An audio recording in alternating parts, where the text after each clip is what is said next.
Jadi, di pastor di Oscar, baca wai kaba, ayat dan lekmen hakayi utrai. Kau bangkit, bagi penong ini centenary celebration. Baca lagi di dalam shis pastor, ia kini lagi kebetulan yang utrai. Hakayi kau muslim bante, naru muslim kakandai sepak hatsal, baru ni muslim araja hatsal. Kau balap dari orang kiri ini juga.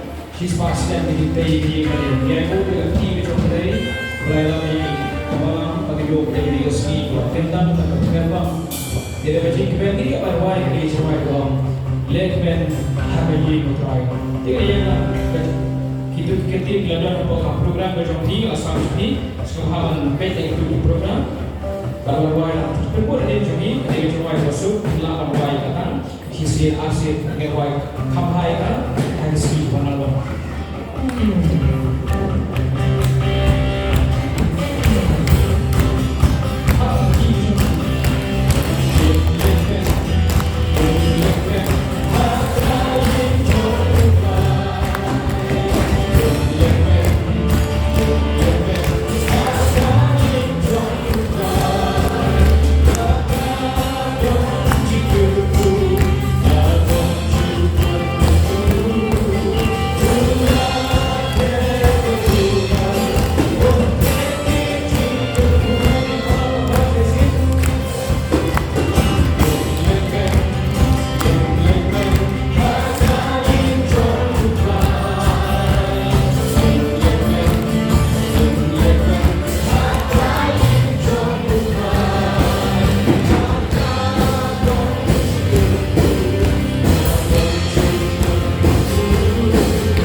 Bagi kuah bagi tham berduna bagi tem kecuali, nak kuah bagi osur jumpi di perahu. Ini buat tham hai na saya sih kalau ada lukas na. Get lekmen,